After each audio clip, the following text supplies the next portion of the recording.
हे हे social discrimination आहे आणि सोशल डिस्क्रिमिनेशनवरती ओव्हरकम करण्यासाठी रिझर्वेशन पॉलिसी आहे. पण जेव्हा तुम्ही आक्षेप घेता याच्यातनं दोन गोष्टी इथे घडतात. म्हणजे मला आपण या विषयावरती खरं तर त्याच्या हिस्टॉरिक रेफरन्सेसवरती आपण तासनतास चर्चा करू शकतो, पण आपल्याला सध्याच्या भूमिकेवरती बोलायचं आहे. मराठा समाज म्हणतो की मराठा समाजाच्या तरुणांमध्ये तुम्ही म्हणतात ठीक आहे आता हिस्टॉरिक रेफरन्सेस त्याला आहेत, पण आज मितीला अनेका समाजातला एक खूप मोठा जो सेगमेंट आहे तोही दारिद्र्याच्या छायेत आहे.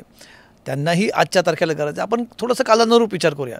त्यांच्यासाठी कुठला पर्याय? तुम्ही म्हणतात त्यांना ओबीसी त्याच्यासाठी पब्लिक रिलेव्हन्स आहे, सोशल वेलफेअर आहे, त्याच्यासाठी शासनाचे वेगवेगळ्या स्कीम्स आहेत. MIDC देत असताना MIDCला इन्फ्रास्ट्रक्चर दिलं जातं, लाईट पुरवली जाते, शासनाकडून अनुदान भेटतं. हे काय आहे? हे नाही शासन सगळ्यांनाच मिळतंय की सगळ्यांनाच मिळणार ना. हे सोशल जस्टिससाठी मी बोलतोय ना. सोशल जस्टिससाठी हे रिझर्वेशन पॉलिसी आहे.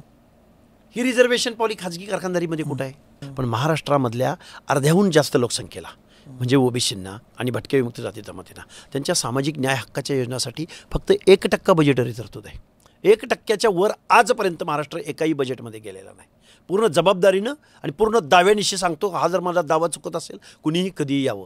आजपर्यंत ओबीसीच्या मुलांना अथवा मुलींना जिल्ह्याच्या ठिकाणी एकही वसतिगृह नाही. आजही अजितदादा पवार या महाराष्ट्राचे अर्थमंत्री सारथीला भरघोस निधी देत आहेत. सारथीच्या PhD करणाऱ्या संशोधन करणाऱ्या मुलांना 8-10 लाख रुपये वन स्ट्रोक त्यांच्या अकाउंटला जमा करतायत. पण महाज्योतीला मात्र आजपर्यंत आम्ही समुद्रात उड्या टाकून आंदोलन केलं, पण आजही महाज्योतीच्या मुलांना अजितदादांनी पैसे दिलेले नाहीत. सारथीची building BMCC college of commerce आणि सिम्बॉयसिसच्या मध्ये बहुमजली शेअर मार्केटला लाजवेल अशी इमारत उभी राहते. छत्रपती संभाजीनगरमध्ये इमारत उभी राहते, कोल्हापूरला इमारत उभी राहते.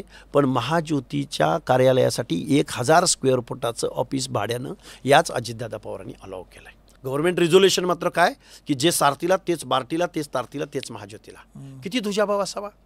कालच्याच अधिवेशनामध्ये आम्ही पोरांना संशोधन करणाऱ्या पोरांना स्टायपंड द्या म्हणून आम्ही आंदोलन करत होतो आणि अजितदादा पवार महाराष्ट्राच्या विधानसभेमध्ये आजारी पडलेल्या कारखान्यांना पुरवणी मागण्याद्वारे 2000 कोटी रुपयाचा निधी सँक्शन करून घेत होते.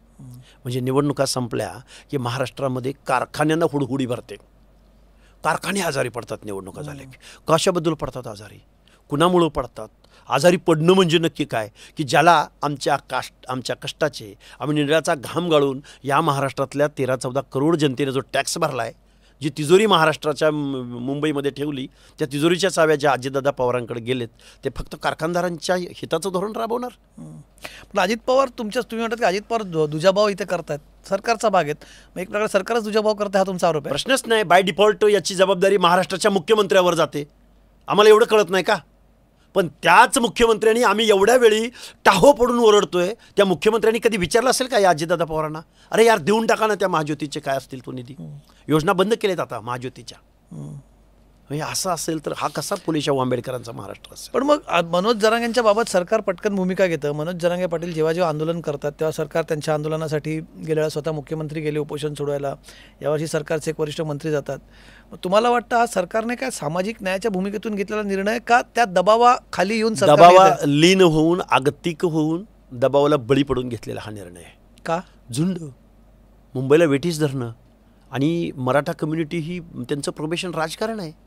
गावातल्या पॅनल प्रमुखापासून ते आमदार खासदार मंत्रिमंडळापर्यंत, महाराष्ट्रातल्या गावच्या मुखियापासून ते आमदार खासदार मुख्यमंत्र्यापर्यंत महाराष्ट्राचा गावगाडा चालवणारा मराठा समाज आहे.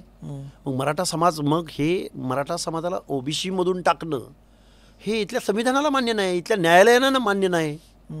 म्हणून मग आता कुणब्याचं सर्टिफिकेट काढून कुणबीकरणाद्वारे पुढच्या दरवाजानं आत येता येत नाही तर मागून भगदाड पाडून आतमध्ये जाणं. पण तुम्ही म्हणतात मग घटनेच्या विरोधात आहे, मग तुम्ही त्याला कायदेशीररित्या चॅलेंज का करत? हे बघा साहेब, भुजबळ साहेब म्हटले की आम्ही त्याला चॅलेंज करणार आहोत.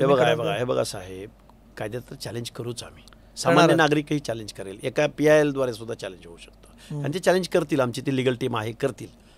प्रत्येक गोष्ट आम्ही न्यायालयात जाऊन दाद मागायची का? म्हणजे तुम्ही असे बेजबाबदार वागणार का? तुम्ही मंत्रिपदाची शपथ घेताना, मुख्यमंत्रीपदाची शपथ घेताना, विधानसभेची शपथ घेत असताना मी या महाराष्ट्रामधल्या एखाद्या कम्युनिटीबद्दल, त्यांच्या हक्क अधिकाराबद्दल ममत्व भाव बाळगणार नाही, अपपर भाव बाळगणार नाही, असा त्या शब्दाचा अर्थ, आकस बाळगणार नाही, हा तो शब्दाचा अर्थ असतो. अजितदादा पवारांचे आमदार मात्र त्या जरांगे पाटलाला रसद पुरवतात, डिझेल पुरवतात, गाड्या पुरवतात, माणसं पुरवतात. शरदचंद्रजी पवार जाऊन त्या बेकायदा मागणीला सपोर्ट करतात. रोहित पवारची IT सेल त्यांना रात्रंदिवस त्यांना सपोर्ट करते. तीच सगळी लोक मुंबईला येतात. मुंबईमध्ये आल्यानंतर परत सुप्रिया सुळेंपासून ते बंडू जाधवापासून ते अंबादास दानवेपर्यंत तिथं जाऊन बसतात. ह्या माणसांना ही मागणी मान्य झाली बेकायदा, तर या महाराष्ट्रातल्या अर्ध्याहून जास्त लोकसंख्येच्या बाबतीमध्ये काय घडू शकतं? तुम्ही एक मिनटं, मी तुम्हाला थांबवतो जसं तुम्ही नावं घेते तिथे की या आंदोलनाला गाड्या पुरवतात अजित रसद पवार, पुरवतात, पैसे पुरवतात अजित पवार, शरद पवार, उद्धव बाळासाहेब ठाकरेंच्या पक्षाचे आमदार. तुम्ही 3 नाव प्रामुख्याने घेतली, अजित पवार, शरद पवार, रोहित पवार, सुप्रिया सुळे, तुम्ही 4 नावं घेतली. हे रसद पुरवत असं तुमचा आरोप आहे? 100%. मी काय तुमच्याकडे काय फील्डवर आहे, मी गावोगावी जातोय. ते त्यांनी सांगितलेलं आहे, त्यांनी प्रेस घेऊन सांगितलेलं आहे. बजरंग सोनवणेंची स्टेटमेंट मी तुमच्यासमोर पाहिजे तेवढी देतो. अजितदादा पवारांचे आमदार प्रकाश सोळंकी आणि विजयसिंह पंडित यांनी प्रेस घेऊन सांगितलेलं आहे, आम्ही मनोजदादांबरोबर आहोत म्हणून. राजेश टोपेनी बरोबर असतं. बघा, बरोबर असणं असं सांगणं वेगळं. अनेक जण सांगतात की आम्ही बरोबर आहोत, आंदोलनाला आमचा पाठिंबा आहे. रसद पुरवणं हा तुम्ही जो मुख्य शब्द मला सांगा मुंबईपर्यंत कसे येतात ते? मुंबईपर्यंत गाड्या कुठून येतात? त्यांच्या गाड्यांचा ताफा कुठून येतो? त्याला डिझेल कुठून पुरवलं जातं? मनोज जरांगे काय कारखानदाराचा मुलगा आहे का? आमदार खासदाराचा मुलगा आहे का?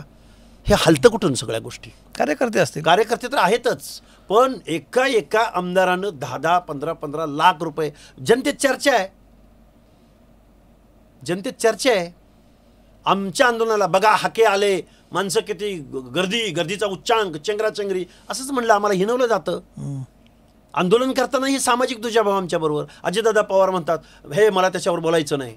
दुजाभाव? अरे मी सामान्य कुटुंबातला पोरगा, मी कुठे म्हणतोय आमदार खासदाराचा पोरगा मी? तरी तुम्ही आमच्यावर व्यक्त सुद्धा होत नाही. अरे आम्ही काय म्हणतोय ते तर बघा. तुम्ही आमच्या अज्ञानाचा फायदा घेतला, आमच्या असंघटितपणाचा फायदा घेतला. आमचं प्रोबेशन कधी राजकारण नव्हतं. आम्ही कधी तुमच्या कारखान्यावरती कधी दावा सांगितला नाही, कधी आमदारकी खासदारकीवरती दावा सांगितला नाही. म्हणून तुम्ही तुमच्या कुटुंबातल्याच लोकांना सगळी पदं देणार, फक्त पवार फॅमिली नाही. जी काही महाराष्ट्रात 5-50 घराणे असतील. तुमचं नेहमी पवार फॅमिलीवरती जास्त पवार, कारण शोषण करणारे कोण आहेत? पवार फॅमिली सत्तेच्या बाहेर कधी थांबली का? पवार फॅमिलीनी कधी या महाराष्ट्रातल्या पाण्याची चळवळ उभी केली? कधी दीनदलिताच्या एखाद्या प्रश्नावर चळवळ उभी केली? कधी ओबीसींच्या प्रश्नावर चळवळ उभी केली? कधी ऊसाला दर मिळाला पाहिजे म्हणून कधी चळवळ? सत्तेत राहणाऱ्या माणसांच्या विरोधात नाही बोलायचं, तर सत्तेबाहेरच्या लोकांवर आम्ही बोलायचं. महाराष्ट्राला एखादा ड्रॅक्युला कसा लागतो आणि तो रक्त पिऊन घेतो आणि मग त्या जीवाला सोडून देतो, तसं हे महाराष्ट्रामध्ये आहे. एकाच घरामध्ये किती पदं असावीत? महाराष्ट्रामधल्या महत्त्वाच्या ज्या काही संस्था आहेत, 300 ते 400 संस्थांचे अध्यक्ष आणि डायरेक्टरशिप ही पवार फॅमिलीकडे आहे. चाललंय काय नक्की? बाकीच्या माणसांना काहीच माहिती नाही यातलं. म्हणून मग कुणावर टीका करायची आम्ही? तुम्ही आंदोलने सुरू करतात बारामतीतनं, त्यामुळे तुमचं आंदोलन नक्की ओबीसींसाठी आहे, मराठा आरक्षणाच्या विरोधात आहे की पवार फॅमिली विरोधात आहे? पवार फॅमिलीला मतदान करणारी ओबीसीच आहेत. पवार फॅमिलीच्या पाठीशी ठामपणे उभं राहणारा त्या बारामती मतदारसंघातला